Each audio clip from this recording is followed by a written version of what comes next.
I don't know what I've done to deserve such hatred from my daughter-in-law. She never lets me touch my own grandson. Says my hands are dirty, that I might spread germs to him. She won't let me step into her kitchen or touch a single plate, claims I'd contaminate her food. And as if that humiliation wasn't enough, she even forbids me from standing in family photos. That was the moment I broke. Are you curious to know what I did next? Stay with me until the end of this video because what happened after will shock you. And while you're here, tell me where you're watching from. My dear viewers, and don't forget to subscribe, like, and share this story. You won't want to miss what comes next. It was a bright Saturday afternoon in Cleveland's Central Park. The kind of spring day when the sky seemed painted in pure blue and the grass shimmered under sunlight. Families were laughing, children chasing kites, and at the center of it all stood a long white tent decorated with balloons that read, "Congratulations, Grayson." My son had just been promoted to chief financial officer, and everyone around him glowed with pride.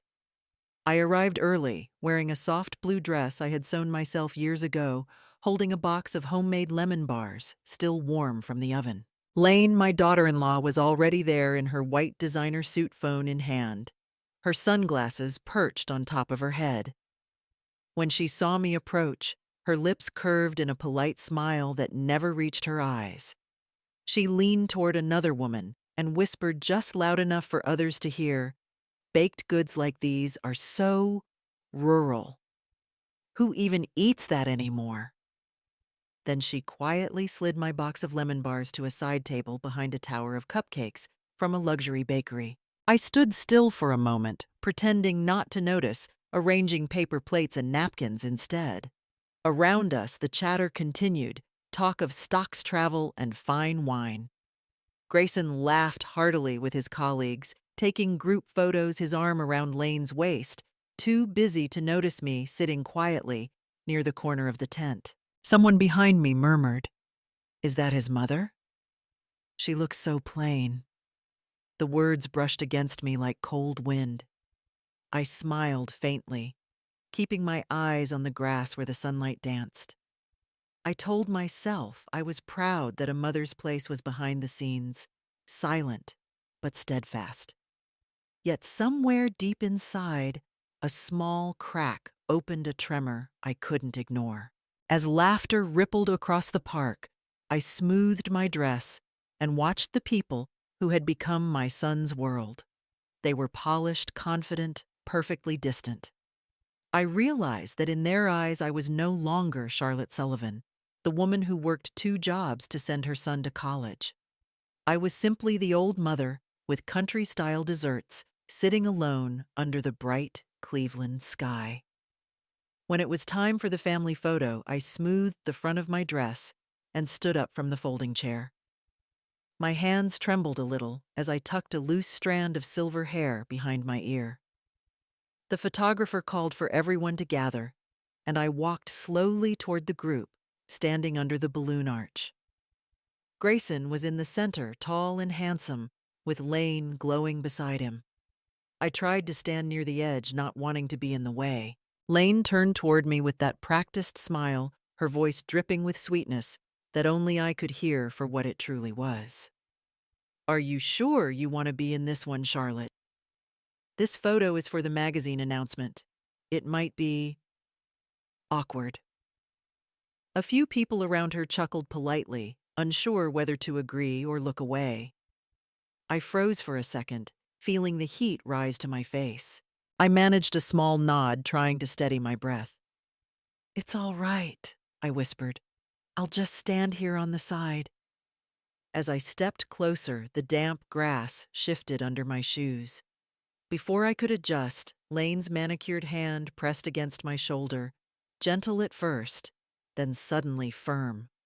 I stumbled backward, my heel sinking into the wet ground, and before I knew it, I was on the grass. The cold soaked through my dress, the sound of laughter stopped halfway, turning into awkward silence. For a moment, all I saw was the sky, a blur of white and blue balloons swaying above me. My heart pounded. Someone gasped, another murmured, "Oh no," but no one moved. Lane leaned slightly forward, pretending to help, while whispering, "You really should be more careful." Her perfume stung the air. I pushed myself up slowly, ignoring the sting in my wrist. My knees were smeared with grass stains, but I forced a small smile. Around me, people avoided my eyes, fiddling with their phones or pretending to check the buffet table. And my son, my only son, stood just a few steps away, phone to his ear, pretending to take a call. That hurt more than the fall. Silence fell heavier than any insult could. I straightened my dress and looked around the crowd that now seemed colder than the wind off Lake Erie. In that frozen moment, I realized this wasn't just an accident or a cruel joke. It was a message, clear and public, that I no longer belonged. For a few seconds, no one moved. The laughter that had filled the park just moments earlier dissolved into an uneasy silence. A couple standing nearby took a hesitant step forward, as if to help me up, but stopped halfway. Their eyes darted toward Lane, then back at each other. No one wanted to get involved. I could almost hear their thoughts. Better not to stir trouble. Better to stay out of family business. The air felt heavier with every passing second. I was still kneeling on the damp grass when I noticed a young man holding a professional camera a few yards away. He was one of Grayson's colleagues, a junior photographer who had been taking pictures for the company's social page. He didn't mean to intrude, but his lens had already caught the moment, the shove, the fall, the fake smile on Lane's face. I saw him freeze for a second as he checked his camera screen, realizing what he had captured. A little farther down under a cherry blossom tree, a young woman with a small tripod sat cross-legged, live-streaming the picnic crowd. Her followers adored her channel for raw, unfiltered stories about family drama and social hypocrisy. She hadn't planned to find material today, but fate seemed to drop it right in front of her. Through her phone, hundreds of viewers watched as a wealthy daughter-in-law pushed her elderly mother-in-law to the ground during a perfect spring celebration. The chat exploded with shocked emojis and comments, though none of us there had any idea. I finally stood up, brushing bits of grass off my palms. My knees ached, but I ignored the pain. I looked around, meeting the eyes of people who immediately looked away. Not one of them said a word. Lane adjusted her jacket and smiled, as if nothing had happened, linking her arm with Grayson's, as he continued pretending to check his phone. I turned my gaze toward the photographer. He held the camera close to his chest, his expression caught between guilt and disbelief. Our eyes met for a brief moment, and I saw hesitation flicker across his face, as though he already knew this image would surface somewhere it shouldn't. I didn't speak. I simply stood there, spine straight, eyes calm. I wasn't angry anymore. What I felt was colder, quieter, a clarity that burned deeper than rage. The kind of silence that makes people nervous because they know it means something is about to change. I pressed my palm into the soft, damp grass and pushed myself up slowly. My knees trembled, but I stood anyway. The laughter in the distance felt like it belonged to another world. I brushed the dirt and blades of grass from my dress, my fingers shaking, yet steady, each movement deliberate, as if I were erasing the last trace of humiliation from my skin. Lane turned her back, slightly smirking. Her voice came out smooth, almost musical, but sharp enough to cut. "You should really learn your place, Mother." The word mother rolled off her tongue like an insult, not a name. I didn't answer. A small boy, maybe 6 or 7, ran up with a worried look on his face, his tiny hands reaching toward mine. Before he could touch me, Lane's perfectly manicured hand yanked him back. "Don't touch her, sweetie," she hissed under her breath, as if I carried some kind of stain that could spread. The boy's eyes flickered between us, confused, scared, before he was led away. For a moment, everything went quiet again. I could feel the wind move through my hair, cool and steady, almost like a whisper, telling me to look up. I did. I ran my fingers through my hair, straightening it slowly, and when I lifted my head, something in me had changed.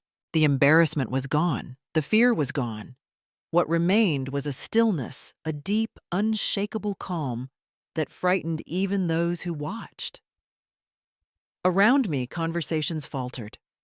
People who had laughed a moment earlier now avoided my gaze. They could sense it too, the shift in my eyes, the way I looked at Lane, not as a victim anymore, but as someone who had finally remembered her worth. Lane must have felt it because her smile faltered just slightly. She turned away, pretending to talk to someone else, her voice suddenly too loud, too bright. But I saw her glance back quick and nervous. She knew the air had changed. I stood tall, adjusted the sleeve of my dress, and let out a slow breath. My dignity was not something she could take away. It had only been buried for a while, waiting for a moment like this to surface again. And now, under the open Cleveland sky, I was done kneeling. I reached into my small leather purse, my fingers brushing past a handkerchief and a folded grocery receipt before finding the phone. The sunlight felt hot on my shoulders now, though the wind had turned cool. My hand didn't tremble this time. I scrolled to the familiar name on my screen, the one I had saved years ago after a quiet conversation in a law office, downtown Miss Ella Thompson. For a long second, I watched my reflection on the black screen, calm, distant, almost unrecognizable. Then I pressed call. When she answered, her voice was firm, low, and clear. "Hello, Charlotte." I took a breath, my tone steady as steel. "Hello, Miss Thompson. I think it's time." There was a short pause, the kind that carried weight without words. Then came her reply, simple, resolute. "Understood." The line clicked softly, and the silence that followed felt heavier than any noise. I lowered the phone, slipped it back into my bag, and looked around the park. No one noticed me now. The guests had gone back to laughing, sipping champagne, pretending nothing had happened. Lane was posing for another photo, her hand resting perfectly on Grayson's arm. They looked flawless, exactly as she wanted the world to see them. But appearances can be fragile things. In the parking lot across the street, behind a row of blooming dogwood trees, a black SUV sat quietly. Its tinted windows hid the woman inside Ella Thompson, my lawyer, my quiet ally. She had been there all along, parked discreetly with a camera mounted on the dashboard. Every moment of the incident, every shove, every sneer had been recorded in perfect detail. She had once told me justice doesn't always need noise, Charlotte. It needs proof. And today, proof was exactly what she had. The late afternoon sun slipped lower, turning the air golden. I stood still, the wind brushing through my silver hair. Somewhere nearby, children were laughing again, the sound distant and pure. I felt a strange peace settle over me, not the peace of surrender, but of clarity. For the first time in years, I was not the one being controlled, silenced, or ignored. The fight ahead would be long, I knew that, but it would not be fought in whispers anymore. I looked toward the horizon where the light met the skyline of Cleveland and whispered to myself, enough. I still remember the smell of steel and smoke that clung to our lives the year my husband died. Cleveland was colder than usual that winter. Grayson was 10 small for his age, his face pale in the hospital's dim light when we were told that his father wouldn't be coming home. It was an accident at the steel plant. One wrong move, one broken cable, and everything we had built together ended in a single phone call. There was no insurance, no settlement, no safety net. Only bills and silence. For weeks, I couldn't sleep. But grief has a way of hardening into resolve when a mother has no choice. I found work at a cleaning company that serviced downtown office towers. My shift ran from 8 at night until 4 in the morning. I would send Grayson to bed, kiss his forehead, and step into the cold, walking to the bus stop with my lunchbox and a thermos of coffee. The building's glass doors always reflected my figure, small, tired, but standing. People used to pass by without seeing me. The executives walked in with tailored coats and silver watches, their conversations about mergers and vacations floating through the marble halls. I swept their floors and emptied their trash cans, but I never let myself feel small. My uniform was always spotless, my gloves never torn, my hair neatly tied.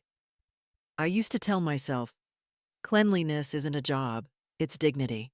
Some nights when the city was asleep and the lights of the finance district still glowed, I would pause my mopping near the big lobby posters, shining images of men in suits shaking hands under headlines like "Success starts here." I'd look at those pictures and whisper, "One day my son will walk through these doors, but not with a broom." That promise kept me alive. I took extra shifts, learned to stretch every dollar, packed his lunches with care, and taught him to stand tall even when life tried to bend him. There were moments when exhaustion blurred my vision and my knees ached from scrubbing marble floors.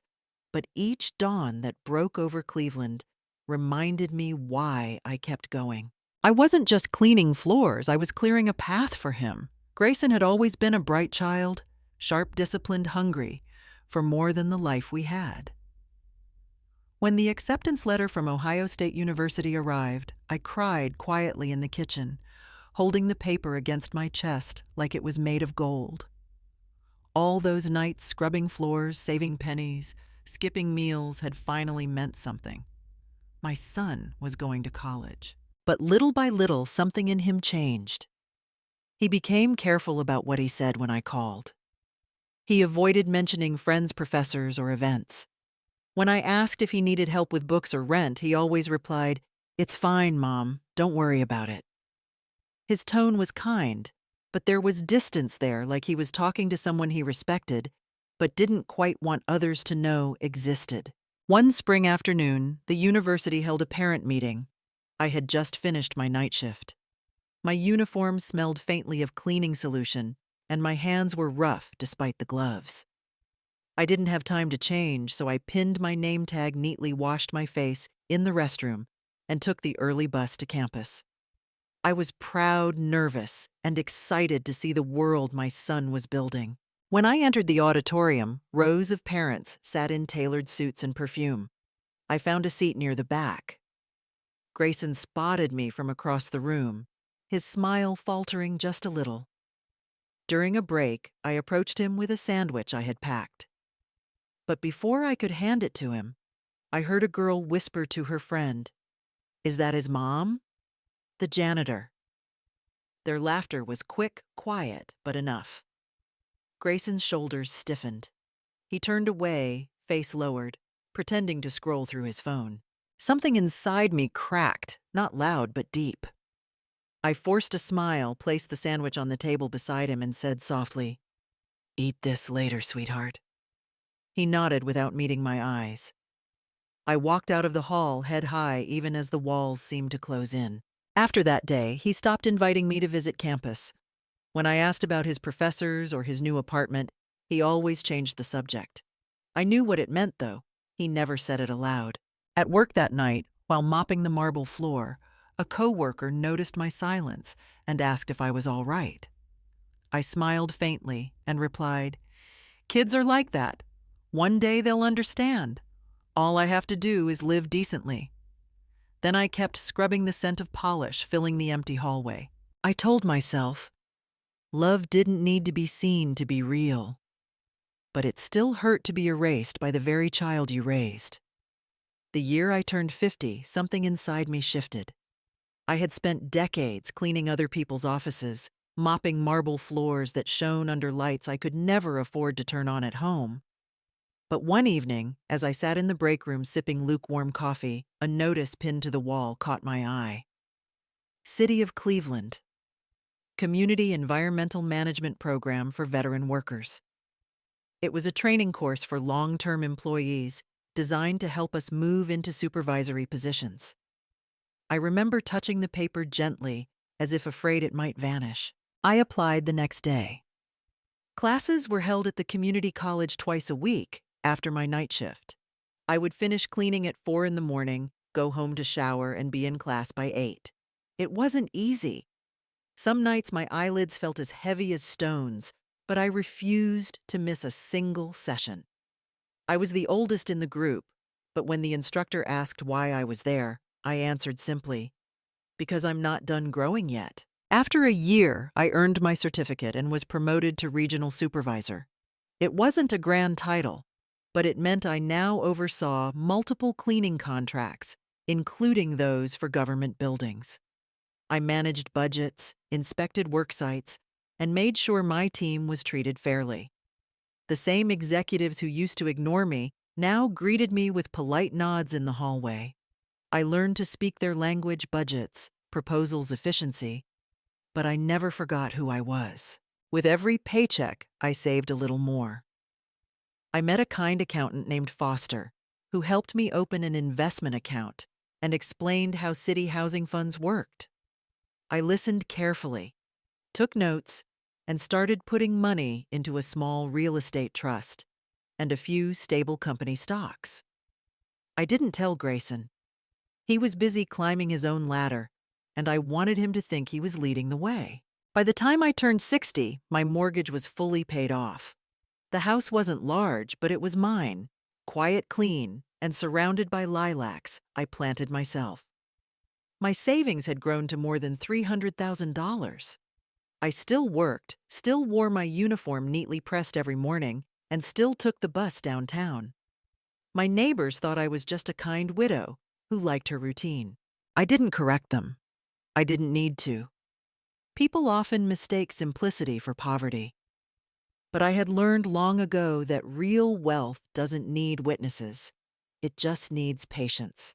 When Grayson told me he was getting married, his voice carried that quiet pride of a man who thought he'd finally made it.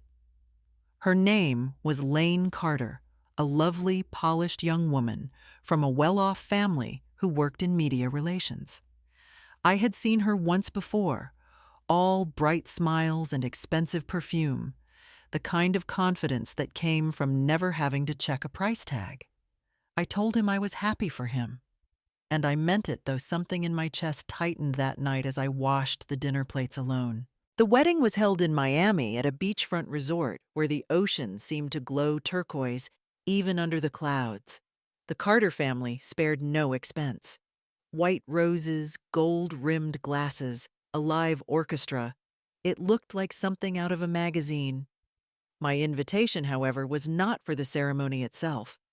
It was for the pre-wedding tea gathering, as the card politely phrased it. I was told the guest list for the actual ceremony was limited to close family. Apparently, I wasn't close enough. On the morning of the event, I ironed my pale blue dress and packed it neatly into my suitcase. When Grayson came to pick me up, he looked handsome in his tailored suit, though his words cut deeper than he knew. "Mom, please don't go around greeting everyone, okay? Just relax and enjoy the tea. And try to dress nicely. I don't want people to get the wrong impression." I nodded, smiling faintly, as if his request were reasonable, but the air in my lungs felt thinner. The tea ceremony was lavish chandeliers, laughter servers gliding by with trays of champagne. I sat near the back, unnoticed. Lane's parents welcomed guests with practiced warmth, her mother sparkling in diamonds, her father shaking hands like a politician. Grayson followed their lead, his arm around his bride, his smile rehearsed. When the wedding began, I was quietly ushered to a table at the very end of the reception hall near the kitchen doors. From there, I could see the ocean through tall glass windows, but not the altar. I folded my hands and listened. Someone from the bride's side laughed and said just loud enough for others to hear, "That young man's really moving up in the world." But his mother, she looks exactly like what she is, working class. The words slid through the room like cold air. I stared down at my napkin, tracing its edge until the music started again. I didn't cry. I just sat there watching my son dance beneath the crystal lights, surrounded by the world he thought he wanted. And for the first time, I understood that love can break you not with violence, but with quiet shame. After the wedding, Grayson and Lane bought a house in an upscale neighborhood across town, a place with marble counters, tall hedges, and neighbors who all seemed to look alike. I helped them move in labeling boxes, carefully wiping my hands on my apron before hugging my son goodbye. He promised to visit every weekend. I believed him. But weekends turned into months. At first, I told myself they were just busy adjusting to married life. Then birthdays came and went. Each year, I would wait by the phone, the cake cooling on the counter, and finally, a message would appear late at night. Love you, Mom. Busy week. It was always the same, short and polite, like a reminder rather than affection. I replied with a heart emoji once, but he never responded. I found comfort in making little gifts for their son: small knitted sweaters, handmade wooden toys, soft blankets stitched with his initials. I imagined his tiny hands touching them, his laughter echoing through their big house. But one day, a package came back in the mail. Inside was my own gift, neatly folded, and a small note in Lane's handwriting. Please stop sending these. Allergies. No greeting, no thank you, just that one sentence. I sat at my kitchen table for a long while, staring at the note. The refrigerator hummed, the clock ticked, and outside, snow began to fall on the quiet street. When neighbors stopped by, they would ask kindly, "Does your daughter-in-law visit often?" I smiled as if the question didn't sting. "Oh, the kids are busy. You know how young people are these days." Then I changed the subject, offering them cookies or tea. The house was too quiet after they left. The same walls that once echoed with Grayson's laughter now held only the sound of my footsteps. On Christmas Eve, I lit a small candle in the kitchen, its flame trembling in the draft. The returned gifts sat on the table, still wrapped in the paper I had chosen so carefully, white and silver with tiny snowflakes. I looked at them, feeling something shift inside me. The sadness was still there, but beneath it was something stronger, steady, deliberate, unyielding. I picked up a vase and filled it with fresh white lilies, arranging them with care. Their fragrance filled the room, sharp and clean. Then I whispered to my reflection in the window, "It's all right, Charlotte. You've survived worse than this." Outside, the snow kept falling soft and endless, covering everything, like silence made visible. The first time I visited Grayson's new house, I spent the whole morning cooking.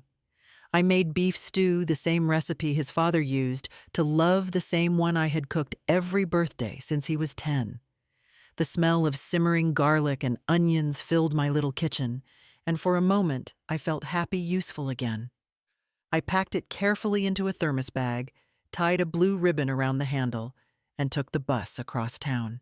When Lane opened the door, her smile was bright, but brittle, like a glass about to crack. "Oh, Mrs. Sullivan, you didn't have to bring anything," she said sweetly, then turned her head as if searching for fresh air. As I walked inside, I heard her whisper to someone behind me, "The smell of oil and beef is overwhelming." My chest tightened, but I pretended not to hear. I set the food on the counter quietly, hoping Grayson would taste it and remember home. But when he came down the stairs, he barely looked at the dish. "Thanks, Mom," he said quickly, giving me a distracted hug before turning back to his laptop. Lane smiled again, too wide, too polite. When I saw my grandson crawling on the floor, I knelt down, arms open. "Come here, sweetheart." But before I could reach him, Lane swooped in, lifting the baby into her arms. "He's very sensitive," she said, voice flat. "He could have allergies. Did you wash your hands with industrial soap again?" I froze. My palms still smelled faintly of lemon detergent from work. "Yes," I said softly. "It's all I had." Lane gave a quick nod, the kind people give before closing a door. I sat back on the couch, my heart sinking in a silence thick enough to choke.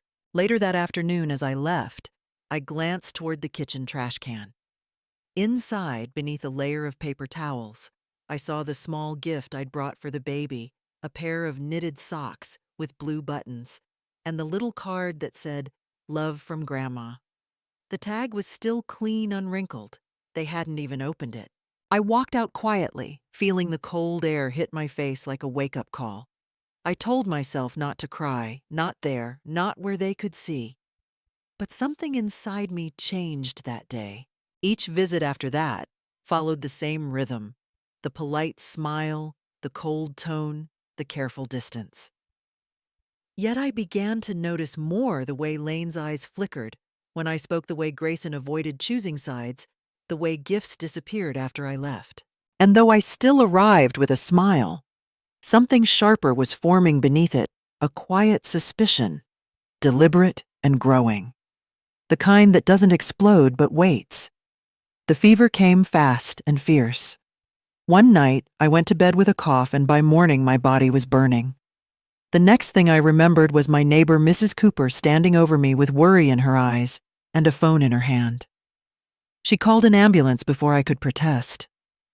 The hospital lights were too bright, the sheets too white, the air filled with disinfectant. I lay there feeling small and tired, the sound of heart monitors pulsing beside me. Grayson arrived late that afternoon, still in his work clothes. His tie loosened his face, pale from guilt. "Mom," he said softly, standing awkwardly at the foot of the bed. I smiled weakly, pretending not to notice the hesitation in his eyes. He brought flowers, white roses, the kind that last long, but smell faintly of obligation. We made small talk about his job, about the weather, about anything but the truth that hung between us. Then Lane appeared in the doorway, her perfume entering the room before she did. She smiled, perfect, practiced. "Oh, Mother, you look so frail," she said, walking closer, her heels clicking like punctuation marks. "Why don't you come stay with us for a few days? It'll be easier for you to recover. I want you to get better soon." Her tone was syrup sweet, but her eyes never met mine. I hesitated for a moment, studying her face. The offer was too sudden, too smooth. Yet part of me longed to believe it. Maybe this was her way of making peace. Maybe Grayson had talked to her. Maybe we could finally bridge the distance. So I nodded. "That would be nice," I said quietly. "Thank you." Grayson's shoulders relaxed, relief flickering across his face. He looked at his wife with gratitude and said, "See, I told you she'd appreciate it. You're being thoughtful, Lane." The way Lane's smile tightened told me everything. I saw the small flicker of contempt in her eyes, the way her lips curved into something closer to triumph than kindness.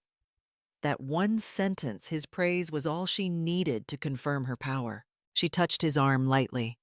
"Of course, honey. Family first," she said, but her gaze slid past me as though she were already calculating how this performance might serve her. When they left the room to talk to the doctor, I turned my head toward the window. Snow was beginning to fall again, soft and silent.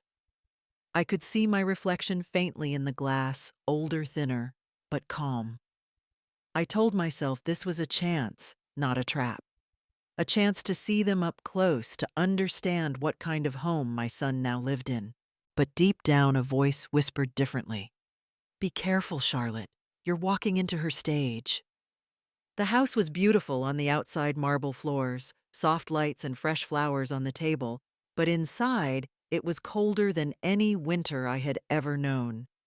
On my first morning there, Lane appeared in her silk robe holding a cup of coffee as if it were a trophy. Her voice was calm, polite, but sharp enough to draw blood. "Mother," she said without looking at me, since our housekeeper is on vacation, "would you mind tidying up the living room? Just a light clean." She smiled faintly. "You're so good with these things." I nodded, swallowing the sting that came with her tone. All morning, I dusted the glass shelves, arranged the books, and straightened the cushions. She never said thank you, not once. At dinner, she placed a tray in front of me with a plate of soup and a slice of bread. I set you up here in the breakfast nook, she said, gesturing toward the small table by the window. The baby's immune system is delicate, and I wouldn't want him exposed to germs. Her words were smooth, rehearsed, as if she were doing me a favor.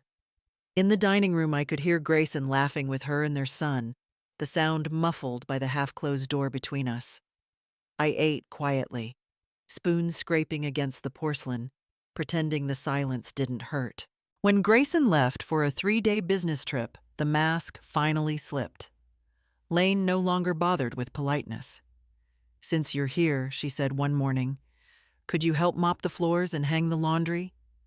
You know to stay active." She didn't ask. She ordered. I did what she asked without protest.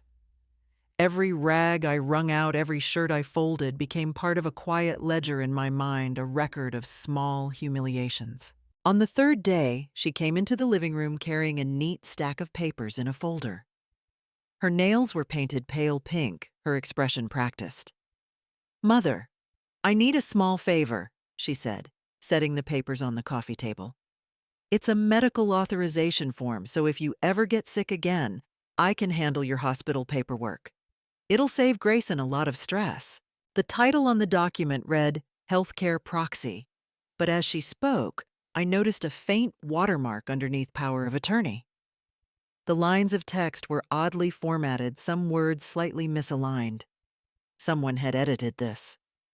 I looked up at her face, calm and charming, her eyes fixed on the signature line. For a long moment, neither of us spoke. I picked up the pen she'd placed beside the papers and twirled it slowly between my fingers. Then I smiled gently and said, "Let me read it tonight when I have my glasses." Her smile froze just for a heartbeat before she recovered. "Of course," she said lightly. But I could see the irritation flicker in her eyes, the frustration of a plan delayed. That night, I sat awake by the window, the document spread across my lap. The more I read, the clearer it became. This wasn't about hospital bills. It was about control. And I realized then, with cold certainty, that I was living in a house built on deception. It was close to midnight when I woke to the faint sound of voices downstairs. The house was quiet, the kind of silence that feels too careful. I slipped on my robe and stepped into the hallway. From the top of the stairs, I could see the glow of the living room lamp spilling across the floor. Lane's voice floated up soft, low, but clear enough to slice through the dark. Just as soon as she signs it, she was saying, her tone calm, businesslike, "I'll transfer the property into the investment fund. Honestly, what do old people need money for? They just sit on it until they die." For a moment, I couldn't breathe. The porcelain cup in my hand trembled, the tea inside rippling like a pulse. My heart slammed against my ribs, but I didn't move. I stood still in the shadow of the stairwell, holding my breath, afraid even the sound of it would betray me. Lane laughed softly, a sharp sound that didn't belong in a home. "She's easy enough to handle. Grayson won't suspect a thing. He still thinks she's helpless and grateful." Her words landed one by one, heavy and cold, each syllable cutting like glass. I closed my eyes, trying to steady the trembling in my fingers. Every instinct in me screamed to storm down those stairs to tear the papers she'd tricked me into reading. But something deeper, older, wiser told me to wait. I lifted the cup carefully, set it back on the table beside me. The china didn't even clink. A single tear rolled down my cheek, hot and slow. The light from the hallway brushed across half my face, leaving the other half in shadow. My reflection in the window looked like a stranger, tired, betrayed, but suddenly awake. I turned and walked back to my room, my steps measured, almost serene. Inside, I sat on the edge of the bed for a long time, staring at the papers I'd hidden in my suitcase. My pulse steadied, my thoughts sharpened. The fear began to cool into something else resolve. By dawn, the house was still sleeping. I packed my bag, neatly folding each blouse as if it mattered. I wiped the kitchen counters, set the chairs back in place, and straightened the flowers on the table. Then I took a small sheet of paper, wrote in my careful, slanted handwriting, "Thank you for showing me who you really are." I placed the note on the dining table right beside the untouched vase of lilies. The morning sun was just breaking through the blinds when I closed the door behind me. For the first time in years, the silence felt like freedom. The street was silent when I stepped out at 2 in the morning. The air was sharp with winter, every breath leaving a pale ghost behind me. I carried only a small suitcase and the stack of papers Lane had tried to make me sign. The edges were slightly bent now from being held too tightly. Behind me, the house stood dark and still beautiful from the outside hollow within. I closed the gate slowly, making sure it didn't creak. Not a single light turned on. No one knew I was gone. The taxi driver didn't ask questions. He simply nodded when I said, "St. Mary's Church, please." The city outside the window was asleep, its lights dimmed, its streets washed in thin layers of snow. When the cab stopped, I stepped out, the cold biting into my hands. St. Mary's looked exactly as it had the day my husband and I were married, quiet, solemn, eternal. Inside, the church was empty, except for the faint scent of candle wax and old wood. I sat down in the same pew where I had once held my wedding bouquet years ago. The memory felt distant, like a dream I could almost touch, but not quite. I didn't cry. I just stared at the statue of the Virgin Mary above the altar. Her hands open, her eyes, kind, her face full of the calm I had forgotten how to wear. My fingers brushed the edge of the unsigned papers resting in my lap. Each page felt heavier than it should have been. The truth was clear now. Lane's kindness had always been a costume, and I had been cast as the fool in her play. But fools learn, and this time I would not walk away empty-handed. Outside the stained glass windows, snow began to fall. It wasn't the harsh kind that stung the skin. It came softly, gently, like the world was being washed clean. The sound of the flakes against the old glass was almost like a lullaby, a promise that no matter how dark the night morning would come. I reached for my phone, scrolling to a name I hadn't dialed in years, Ella Thompson. My husband had trusted her once, back when we still believed in fair contracts and honest people. I pressed record and spoke quietly, my voice steady. "Ella, it's Charlotte Sullivan. If the day ever comes when the truth needs to be heard, please help me protect what little dignity I have left." I ended the message and sat still for a while, watching the snow gather on the church steps. The storm had not yet come, but I could feel it somewhere deep inside. It was already forming. And this time it would not be silent. When I left my son's house that night, I thought I was done with humiliation. I thought silence would keep me safe. But by the next morning, my silence had already become the spark. I heard later what happened. Grayson had returned home early from his business trip. He must have noticed my room, the folded blanket, the missing suitcase, the empty space where my coat used to hang. I could almost hear his voice in my mind, steady, confused, pained. "Lane, what did you say to her? What made my mother leave? I wasn't there to see it, but I know Lane's tone when she's cornered. Sweet at first, then sharp like broken glass." "You're blaming me again," she must have said. "You always take her side. That woman loves to play the victim." I imagine her voice rising, her hands gesturing wildly. It must have woken the baby. I know my son patient, kind, but not blind. He would have looked at her and said, "You went too far, Lane. My mother didn't deserve that." That one sentence, I'm sure, tore through her like fire, because Lane never tolerated being challenged, especially not about me. For years, she had played the perfect wife, graceful, smiling, manipulative, in silk. And now that mask was slipping. I wasn't there, but I can picture it clearly. She must have grabbed her car keys, shouting, "Fine, If she wants to disappear, I'll give her something to disappear from. Then she'd slam the door, heels clicking like gunfire against the marble floor. By the time she reached my house in Cleveland Heights, it was still early morning. The snow hadn't melted yet. The air was sharp with frost. Neighbors would later say they heard pounding at my door, a woman screaming my name. "Open up, old woman. You think you can turn him against me?" But I wasn't home.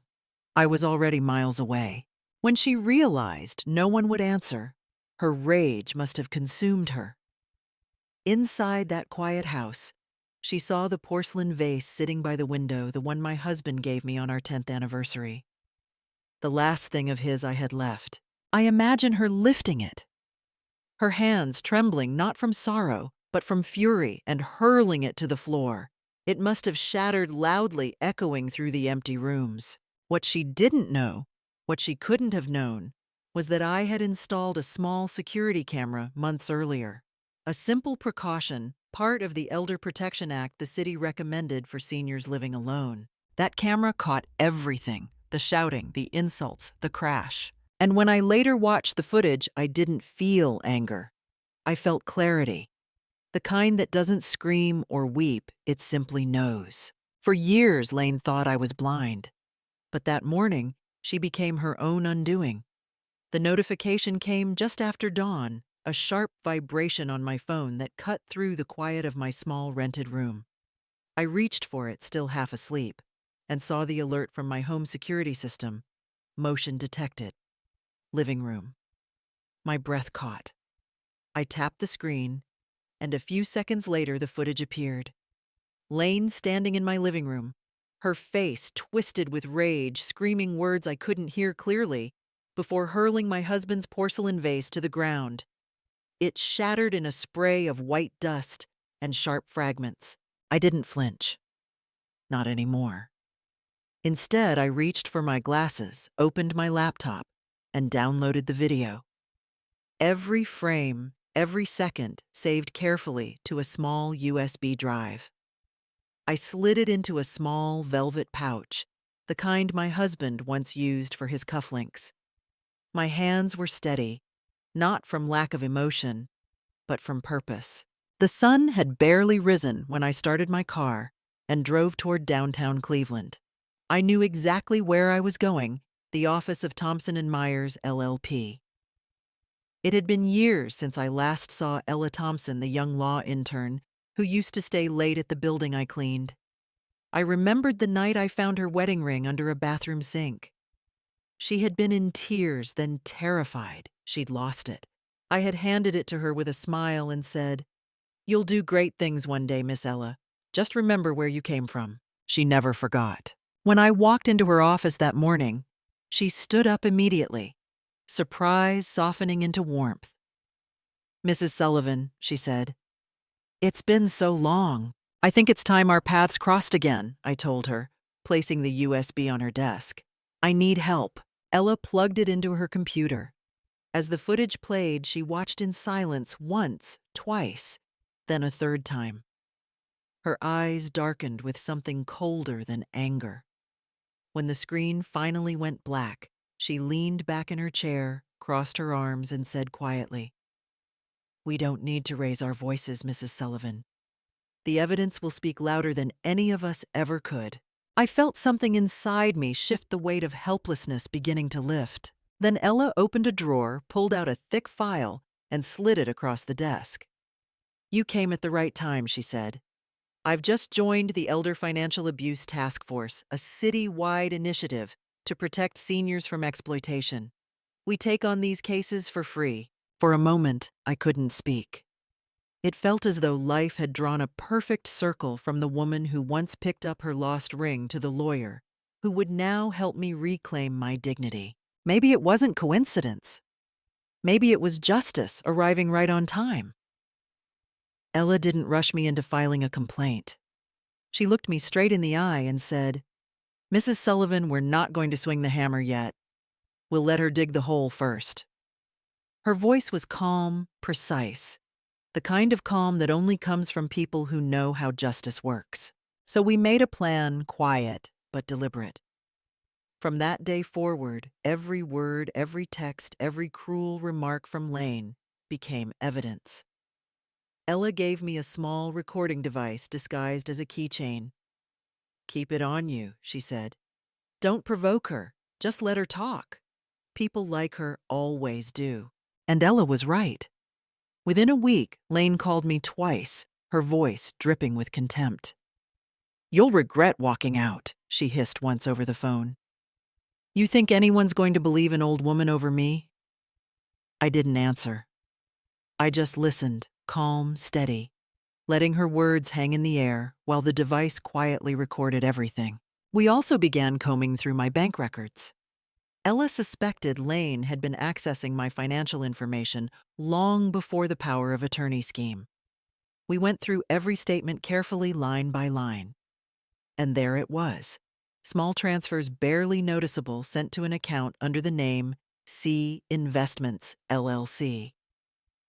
Ella's brows furrowed. "They used your initials," she said softly, "to make it look like you approved it." Meanwhile, Ella filed a preliminary motion, what she called a discovery request. It was simple but brilliant. The request required all parties to confirm assets legally held under my name. Nothing confrontational, just a quiet formality. But that move hit exactly where it hurt.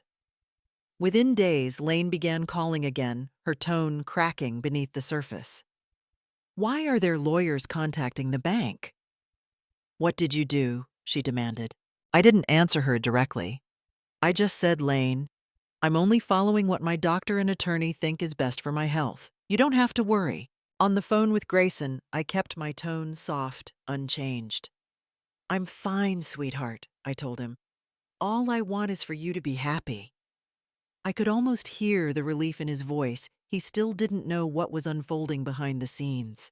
I didn't correct him. I didn't need to. Each day that passed, I felt my strength returning. Not the kind that shouts or breaks things, but the kind that thinks, observes, waits. Ella called it building leverage. I called it peace.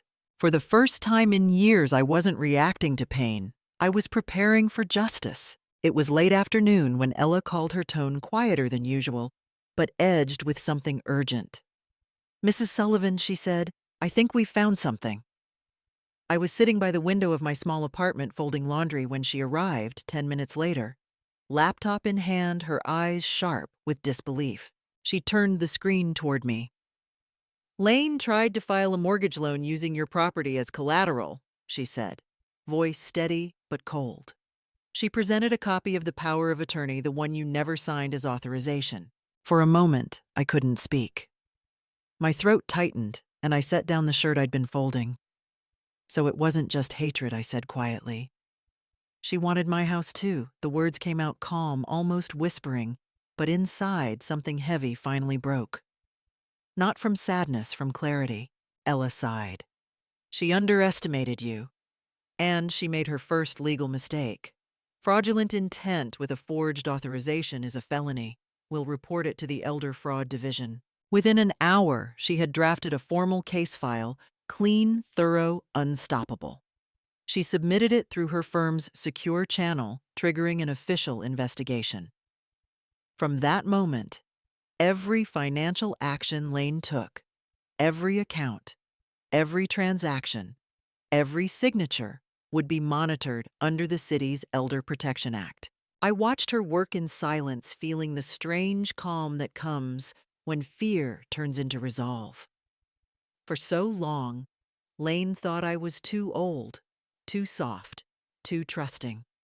She never realized that age teaches you patience, the kind of patience that wins wars without ever raising a voice. When Ella finished the report, she looked up at me. "It's time to secure your legacy, Mrs. Sullivan. We can protect what's yours before she ever tries again." That night, we met with a notary and my financial advisor.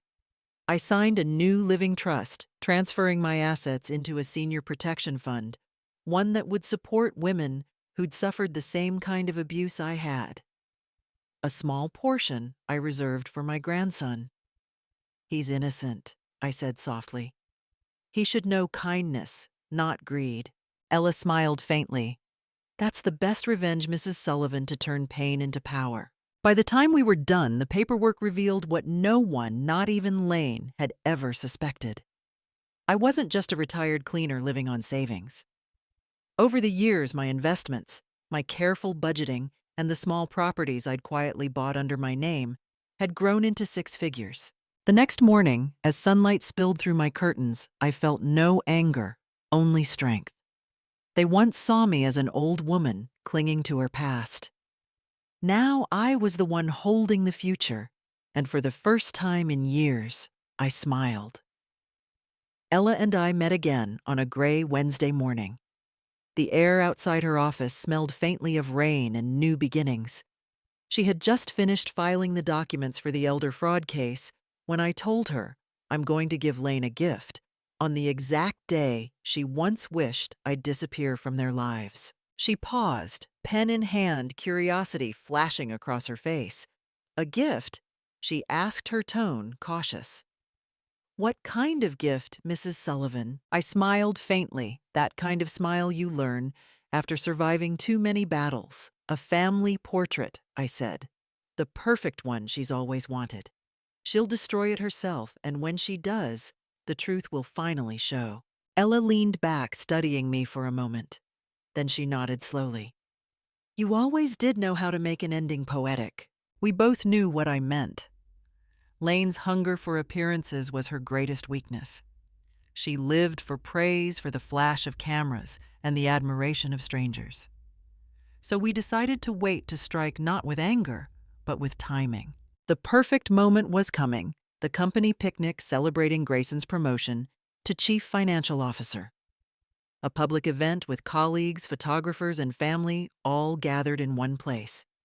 Lane would never miss the chance to display her ideal home. For days, I rehearsed the plan in silence. Outwardly, I played the part of the reconciled mother, gentle, forgiving, frail. I called Lane one afternoon, my voice soft and warm. Lane, I've been thinking, I said. Maybe it's time to start over. I'd like to come to the picnic to celebrate with you both. Her surprise was audible, but she covered it quickly. Oh, that would be nice. Mrs. Sullivan, she said, her tone dripping with artificial sweetness. I'm glad you've decided to move on. I am too, I replied, my smile unseen on the phone. I even sent a small gift to my grandson, a model airplane, the same one Grayson loved when he was his age. With it, a short note in my careful handwriting, Love always, Grandma. Then a week before the picnic, I mailed Lane a bouquet of white lilies and a congratulatory card. Congratulations on your magazine feature. You've made us all proud. That was the hook. The silence that followed was the line, and the picnic that would be the storm. On the night before the event, I stood before my mirror, brushing my silver hair back into place. The woman staring back at me looked calm, older, yes, but sharper, wiser. I touched the edge of the mirror and whispered to her reflection, "This time I won't cry. I'll let the truth speak for me." And for the first time, I believed it. Ella came to my apartment early that morning carrying a folder so thick it could have held a lifetime. She set it on my kitchen table and said calmly, "Today we're going to make things official. Every document, every signature, every line." We worked in silence at first. The sound of papers sliding across the wooden table filled the room steady and purposeful. Ella walked me through each form, the property deed, the bank account authorizations, the living trust documents. She spoke in that patient, precise tone lawyers use when they're building fortresses, not just cases. "This first one," she said, pointing to the property file, "restores your full ownership of the house. The fraudulent power of attorney is now null and void. I've already notified the county records office." I nodded slowly, feeling the weight of each word. For years, that house had been my anchor, the only piece of my husband's legacy I had left. Knowing it was mine again, legally and irreversibly, felt like breathing after being underwater too long. We moved on to the financial accounts. Ella made sure every bank officer received the updated paperwork, showing I alone had control. No cosigners, no secondary access. You're protected now, she said. And the Elder Protection Fund has already listed your name as both donor and beneficiary. That means no one can touch your money without oversight. I looked at her grateful. You make it sound so simple. It's not simple, she replied with a small smile. It's justice, and justice is paperwork. We shared a quiet laugh, the kind that comes only between two women who've both fought their way through a world that often looks the other way. By afternoon, she placed one last document in front of me, my will. The old one had my son and daughter-in-law listed as primary heirs. This new version was clean, direct, unflinching. Ella had added a single clause in clear language inheritance to be withheld until investigation concludes regarding potential financial exploitation. I hesitated for a moment before signing. My hand trembled slightly, not from doubt, but from the ache of motherhood. Then I took a deep breath and wrote my name, Charlotte M. Sullivan. When the pen left the page, Ella placed her hand over mine. You've just taken back your power, Mrs. Sullivan. I looked out the window where the snow had begun to melt into soft patches of light. For the first time in months, I felt clean, not vindictive, not bitter, just free. This wasn't revenge. It was reclamation. Ella called me one afternoon, her voice steady, but carrying that edge I had come to recognize the sound of someone who has just uncovered something dangerous.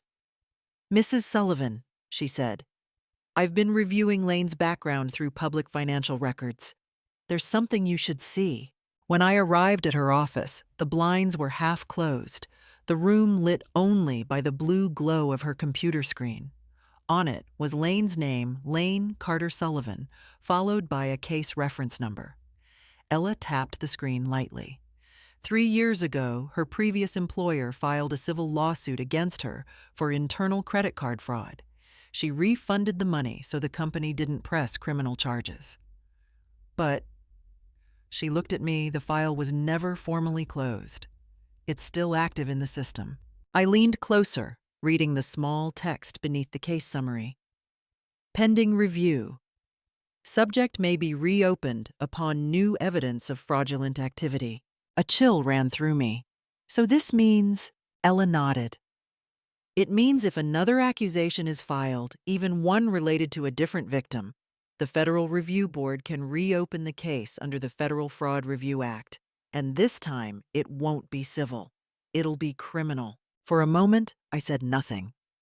My hands rested on the edge of the desk, fingers curled slightly. Then quietly, I said, she escaped once. That's why she thought she could do it again. Ella gave a small, knowing smile. Not this time. That evening, she drafted a short, anonymous letter addressed to the Office of the Attorney General of Ohio. The wording was elegant, but sharp, a perfect blend of legal precision and moral weight. It read, "To whom it may concern. We respectfully draw your attention to a pattern of fraudulent behavior involving the misuse of financial authorization belonging to an elderly individual. The suspect previously associated with an unresolved internal credit card fraud case may now be attempting to exploit another vulnerable party." Attached to the letter was a copy of Lane's still open civil case, a small packet of paper that could ruin everything she had built. I watched as Ella sealed the envelope, her movements careful but deliberate. "This isn't revenge, Mrs. Sullivan," she said. "It's accountability. Sometimes justice needs a reminder to wake up." I nodded. "And sometimes," I said softly, "the past does the work for us." When I left her office, the winter sun was setting behind the courthouse across the street. The golden light reflected off the glass windows like fire, the kind that doesn't destroy but purifies. Lane had always believed her sins were buried under charm and connections. She was wrong. The past doesn't stay buried when truth starts to dig. I spent years keeping quiet, believing that silence was dignity. But this time, Ella showed me something different. Silence could also be strategy. We began with a plan so simple, it almost felt like survival in disguise. Document everything Ella said. Every word, every message, every insult. make her own voice the evidence. So I did. My old company had once given me a retirement gift, a sleek silver smartwatch I never really used. I learned from Ella that it could record phone calls discreetly. From then on, every time Lane called to spit her venom, that tiny device on my wrist listened quietly, catching every word. "You're pathetic," she once hissed over the line. "You think Grayson still respects you?" "He's embarrassed by you." I didn't respond. I didn't even sigh. I just let her talk, every syllable etched into the watch's memory like small cuts that would later become proof. Then came the texts. Cold, mocking words hidden under polite phrasing. "Don't send gifts anymore. They upset the child." Or, "Please stop calling so often. We're trying to raise him right." Each one was a little more cutting than the last. I screenshotted them all, saving each file by date and time. Ella had told me patterns matter more than anger. Let the pattern tell the story. I even kept the boxes, the ones Lane had returned with my handmade sweaters and toys inside. I sealed them again, labeled them carefully: Exhibit 1, Christmas gift; returned; Exhibit 2, birthday package, refused. I took photos under good lighting from every angle to capture the dates and delivery tags. Evidence, not emotion.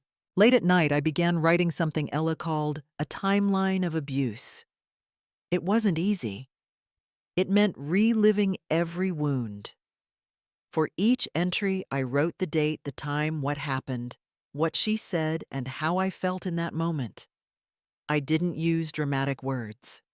I kept it clinical calm. Example, June 12th. Lane called at 8:43 p.m. Statement: "You don't belong in our lives." Reaction: anxiety, chest tightness. No verbal response given. When I showed Ella the first few pages, she nodded approvingly. "This," she said, "is how we win. You're not fighting her with fury. You're fighting her with order." And I realized she was right. Every photo, every note, every quiet recording became a weapon crafted from patience. I didn't need to shout. I didn't need to curse. I only needed to let the truth accumulate, one timestamp at a time. I picked up the phone one quiet afternoon, my heart steady and my voice softer than usual. "Lane," I said gently, "I just wanted to thank you for checking in on me the other day. It means a lot." There was a pause, just long enough for her to process what she was hearing. Then her tone shifted, smooth and confident again. "Of course, Mrs. Sullivan. Family should look after one another." I smiled faintly at the word family. It sounded so foreign coming from her. "I've been feeling better," I continued. "And I was wondering, if it's all right, I'd love to attend the picnic next week. It's been a while since we were all together." I could hear her satisfaction over the line like silk rubbing against glass. "Oh, absolutely," she said. "That would be wonderful." When we hung up, I sat for a moment staring at the phone. My fingers didn't tremble. My breathing didn't falter. I had just extended an invitation not for reconciliation, but for revelation. That evening, I wrote a small card in my neat, looping handwriting. "Dear Lane, thank you for allowing me to be part of the family gathering. I hope to bring a little peace back between us. Charlotte." I sealed it in an envelope and mailed it the next morning. Ella had taught me well, sometimes the strongest bait is sincerity. People like Lane, she said, can't resist being admired. It's how they expose themselves. And she was right. Within days, Lane began boasting to her friends. One of them, a colleague from her marketing firm, accidentally shared a screenshot that eventually reached Ella's office. In it, Lane had written, "I knew it. You just have to freeze them out and they come crawling back. Works every time." When Ella showed me the message, I didn't get angry. I simply nodded. "Good," I said quietly. "Let her feel untouchable. The higher she climbs, the harder she'll fall." I spent the next few days preparing, choosing my outfit carefully, not out of vanity, but purpose. A light blue dress, elegant but simple, the same color I wore the day Grayson graduated college. I ironed it slowly, smoothing out every wrinkle, as if I were smoothing out years of hurt. Each gesture, each smile I rehearsed in the mirror wasn't weakness, it was control. The kind of calm that unsettles those who thrive on chaos. When I looked at my reflection, I saw neither a victim nor an old woman to be pitied. I saw someone who had learned how to fight without raising her voice, a woman who understood that sometimes the most dangerous weapon is grace. The picnic looked more like a corporate gala than a family gathering. The park's central lawn had been transformed rows of tables dressed in crisp white linens, silver trays of grilled food glistening under the afternoon sun, and waiters circulating with glasses of chilled wine. A banner fluttered above the main tent, Cleveland Financial, celebrating growth and leadership. Lane was in her element. She wore a cream-colored dress that matched the champagne in her hand, her smile poised and practiced. She moved through the crowd effortlessly, introducing herself as a modern woman who knows how to balance business and family. Her laugh carried across the lawn light and rehearsed every word chosen for effect. Grayson stayed close to her side, smiling politely, nodding on cue, a perfect picture of success. I arrived late, walking slowly down the gravel path, holding a small bouquet of lavender I had tied with a ribbon that morning. The scent reminded me of home, of quieter years. As I stepped into the crowd, several guests glanced at me curiously. One of them whispered, "Is she part of the catering team?" I just smiled, pretending not to hear. Lane noticed me immediately. Her eyes flickered for half a second, annoyance disguised as delight. She waved dramatically. "Oh, Mother, you made it! I thought you'd be too busy tending your little garden." Her tone was sugar wrapped around steel, the kind that drew polite laughter from those nearby. I nodded calmly. "Well, I didn't want to miss such a grand event," I said softly, placing the lavender bouquet on the edge of the dessert table. For a while, I sat quietly at one of the far tables, watching her perform the handshakes, the compliments, the way she adjusted her hair whenever someone with a camera passed by. From the outside, she looked flawless, but I could see through every layer of that polish down to the rot beneath. When the speeches began, Grayson thanked everyone, his words gracious but distant. Then Lane took the microphone smiling as the crowd applauded. "Family," she began, "is the foundation of all success. But sometimes success means learning to grow beyond old ways of thinking." She turned her head slightly toward me, her smile sharp as glass. "I just hope my son grows up understanding that some traditions are better left in the past." A few people chuckled. I felt my hands tightening around my old wedding ring, the one my late husband had given me decades ago. The metal felt cold, almost grounding. I looked at Grayson sitting beside her, his jaw tense, his eyes fixed on the tablecloth. He poured himself another glass of wine and said nothing. Across the lawn, one of the photographers adjusted his camera. He wasn't really part of the event. He was Ella's friend posing as a videographer hired for the company. His lens captured everything, the smirk, the condescension, the way the guests' laughter faltered when they realized I was still sitting there silent, unbroken. Inside, I could feel the pressure rising, not rage, but resolve. Years of humiliation had hardened into something else, something sharp. I looked down at my folded hands and whispered to myself, "Not yet, but soon." When they announced the group photo, everyone began gathering near the flower arch at the center of the park. The air was filled with chatter laughter, the sound of cameras clicking a carefully curated image of happiness. Lane, glowing in her cream dress, waved me over with that perfect smile that fooled everyone but me. Come, Mother," she said sweetly. "Let's take a family picture together." I hesitated for a second, then walked toward them. I adjusted my cardigan, smoothed my skirt, trying not to stumble on the soft grass. When I reached her, she leaned closer, her lips still smiling for the crowd, but her whisper sharp as a blade. "Do you really think you belong here?" I looked straight at her. "I'm here for my son," I said softly. "Not for you." Her smile froze. For a split second, the mask cracked, and behind it was pure fury. Before I could step back, she shoved my shoulder hard enough to send me falling. I felt the world tilt, the ground rush up the cold grass against my palms. The cameras flashed. A collective gasp rippled through the crowd. For a moment, no one moved. Then someone laughed nervously, as if unsure what they'd just seen. Grayson stood frozen, halfway between stepping forward and staying still. I saw him the confusion, the shame, but he didn't move. Then came the shout. "Someone help her!" A woman's voice trembling. I pushed myself up slowly, my knees damp with dirt. The lavender bouquet I had brought lay crushed beside me. I picked it up one stem, broken its scent faint, but still there. And then chaos. A young man holding a gimbal ran forward. He wasn't part of the company.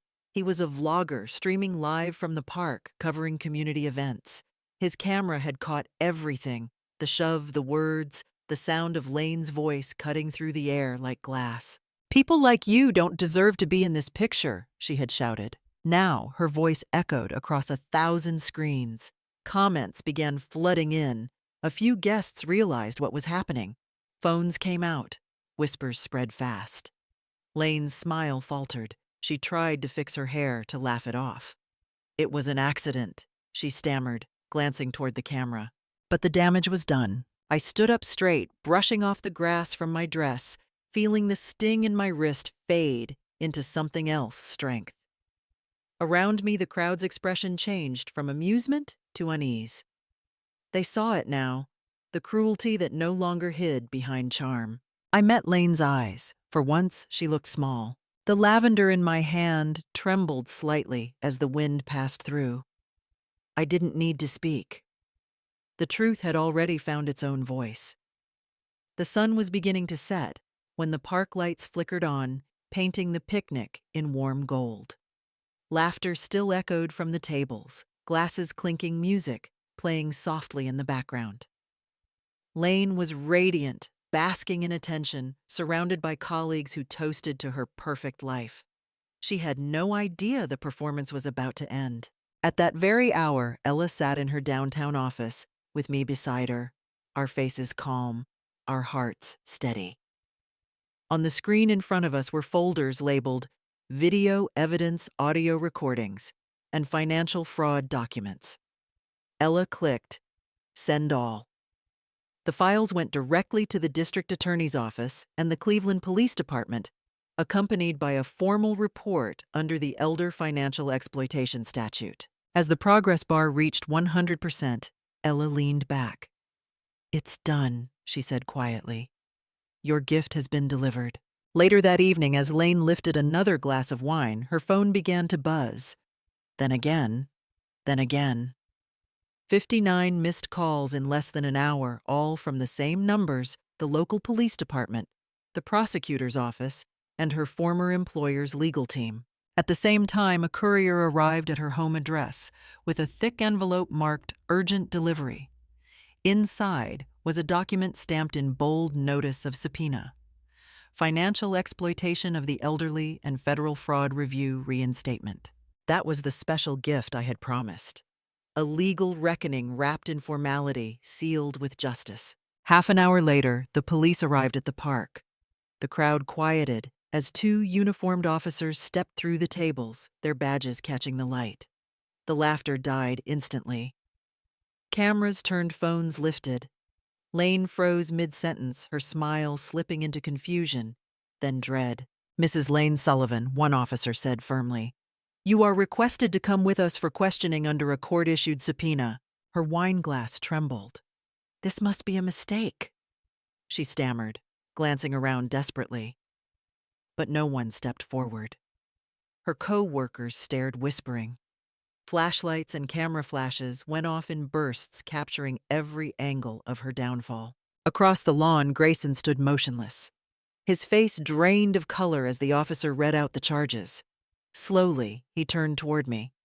I met his eyes not with triumph, but quiet truth. "You always wanted a perfect family picture," I said softly. "Well, this is the most honest one you'll ever have." Ella approached, then calm and composed, handing over the official documents to the lead officer for verification. I took the pen she offered and signed my name on the statement, Charlotte M. Sullivan, the complainant. Lane shouted something, words blurred by panic and humiliation. "She set me up. She's doing this on purpose." But her voice was swallowed by the hum of cameras, the clicking of lenses, the murmurs of disbelief. As they led her away, the last light of sunset bathed the scene in gold. I didn't move. I didn't smile. I just watched her go, the sound of her heels fading under the weight of justice. Sometimes justice doesn't arrive with shouting. Sometimes it walks in quietly and lets the truth do all the talking. The week after the picnic, Cleveland could talk of nothing else.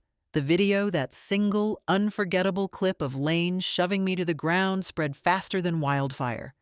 It aired on local news stations, filled social media feeds, and landed on every front page in the city. Headlines screamed across the screen: "Young businesswoman accused of abusing elderly mother-in-law, victim revealed as founder of Senior Protection Fund." But behind the noise, real justice had already begun to move. The Cleveland Police Department opened an emergency case file with the Elder Justice Task Force, the very same group Ella worked with taking charge.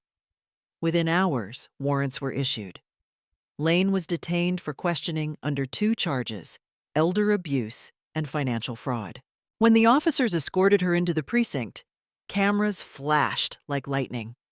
She tried to hide behind dark sunglasses, but there was no hiding anymore. Every piece of evidence, the videos, the recordings, the fake financial authorizations, told the story for her. The story of cruelty disguised as sophistication, greed disguised as love. Online outrage exploded. Within 48 hours, the video hit 5 million views. Thousands of comments poured in. "Lock her up. That poor woman deserves justice. No amount of wealth excuses this." Hashtags trended. It was karma in its purest form: public, undeniable, irreversible. Meanwhile, Grayson's company was collapsing under the weight of scandal. Corporate partners announced one after another. All collaborations are suspended pending investigation. The board of directors met in emergency session and voted unanimously for Grayson to take a leave of absence from his position as chief financial officer. In 24 hours, everything that had built his identity, career, respect image disintegrated. Reporters dug up old magazine features showing the perfect couple smiling in front of their suburban home. Within days, those glossy images were replaced by harsh new headlines: "From success to scandal, when ambition and pride destroy compassion." I didn't gloat. I didn't need to. Truth was louder than revenge could ever be. When Grayson received a copy of the official report, I heard he locked himself in his office for hours. The documents were all there: Lane's forged signature, her bank transfers, her lies exposed in black and white. When he finally emerged, his eyes were red. A neighbor later told me she saw him sitting on his porch, the report open in his hands, crying quietly. For the first time, perhaps, he saw everything, not the mother he'd tried to hide, but the woman who had endured. And that was enough. Justice had spoken. Not with fists, not with anger, but with truth and dignity. The visiting room smelled faintly of disinfectant and metal. Lane sat behind the glass divider. Her orange jumpsuit wrinkled her hands, shaking slightly as she held the phone to her ear. Across from her, Grayson looked hollow, the kind of exhaustion that doesn't come from lack of sleep, but from losing everything that once seemed certain. For a long time, neither spoke. Only the low hum of the fluorescent lights filled the space between them. Then Lane broke the silence. "I just wanted what was best for us," she said, her voice cracking. "I didn't mean to hurt anyone. I just wanted more." Grayson's eyes stayed on her, cold and distant. "You didn't hurt anyone," he said quietly. "You hurt yourself, Lane. You hurt our son. You destroyed the family you were trying to impress." Her lips trembled. "Please, you have to believe me." "I did," he interrupted softly, "for too long." At that moment, the prosecuting attorney entered the room, folder in hand. "Mrs. Sullivan," he said formally, "I need to inform you that your previous case involving internal credit card fraud has been reopened under federal review based on evidence of repeated conduct." Lane froze. The phone slipped slightly from her hand. For a moment, her face went pale, and the mask she had worn for years, confidence, charm, manipulation, fell away completely. There was no more pretending. That evening, Grayson came to the small apartment I shared with Ella. The doorbell rang softly, and when I opened it, he stood there, shoulders slumped, eyes red. Before I could speak, he knelt down on the floor, tears spilling freely. "Mom," he said, his voice breaking, "I was blind. I'm sorry. I let you face everything alone." I placed a hand on his shoulder, my voice steady. "Son, I don't need you to defend me. I just need you not to close your eyes again." He lowered his head, sobbing. "I've lost everything." I looked at him, my heart heavy but calm. "No," I said softly. "You've just found what matters most, the truth." In that moment, the distance between us, years of silence, pride, and shame, disappeared. Weeks later, the verdict came. Lane was officially convicted of elder financial exploitation under Ohio Revised Code 2913.49. Facing up to 3 years in prison and ordered to repay every cent she had taken. Her assets were frozen, her home auctioned off to cover legal fees and bank debts. Grayson cleared of all charges, resigned from his job at the financial firm. Instead, he joined Protecting the Elders, the very foundation I now advised. When I saw him helping an older couple manage their savings, I realized redemption doesn't always roar. Sometimes it just whispers quietly in the right direction. At home, I repaired the porcelain vase Lane had once shattered. The cracks were still visible, thin silver lines beneath the glaze, but it stood firm again on the windowsill. I placed a single lavender sprig inside and whispered, "Things that are broken can still be beautiful if we don't throw them away." Outside, the morning light poured in, warm and forgiving. Karma had done its work, not with vengeance, but with balance. The wicked had fallen by their own greed. The good could finally breathe again. 3 months after the final hearing, I moved to Charleston. The apartment wasn't large or luxurious, but it faced the sea. Each morning, sunlight poured through the curtains, warm and golden, painting the walls in peace. My small balcony held pots of lavender and white daisies that swayed gently in the coastal wind. For the first time in years, my heart felt quiet. I woke early every morning, brewed a cup of chamomile tea, and opened the window to listen to the sound of the waves. Then I sat at my desk writing notes for Protecting the Elders, the foundation I now served as an honorary advisor. My days were spent answering letters from elderly people across the country, some trembling with fear, some ashamed of being deceived by their own children. I listened to them, guided them gently, how to document, how to protect what they'd earned, how to find a lawyer who would listen. It wasn't revenge that filled my days. Now it was renewal. Because true justice, I had learned, wasn't about destroying someone else. It was about saving yourself. One late afternoon, a car pulled up by my gate. Ella stepped out carrying a simple oak frame wrapped in paper. When she handed it to me, I smiled. Inside was a photograph of me standing in my garden after the final court session, smiling under the soft light of spring. Beneath it, engraved on a small brass plate, were the words, "Dignity needs no approval." "This was taken right after the last hearing," Ella said gently. "I thought it deserved to be framed." I touched the frame, carefully, feeling the texture of the wood. "Thank you," I said. "Because of women like you, I can still believe that justice has a place to bloom." We sat on the balcony as the sun lowered, painting the sea in shades of amber and rose. Ella asked quietly, "Do you ever regret making everything public?" I took a slow sip of tea before answering. "Getting old isn't the scary part," I said. "The scary part is letting others decide your worth." I just wanted my son to understand his mother was never weak.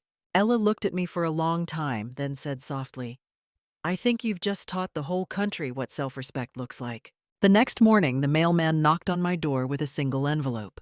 The handwriting was familiar. My hands trembled as I opened it. "Mom, I'm learning to live better now. I lost everything, but maybe I had to understand what you lost. If you can forgive me, I want to start over. This time I won't let anyone stand between us again."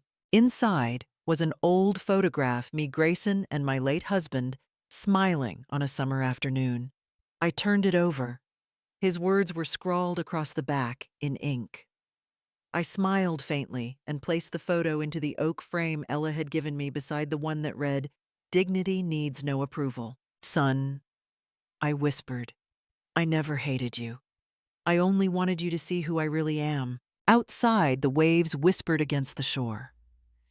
"If you've ever been silenced, disrespected, or betrayed because of your kindness, speak up. Share your story. Justice doesn't start in a courtroom. It starts when we refuse to let others define our worth."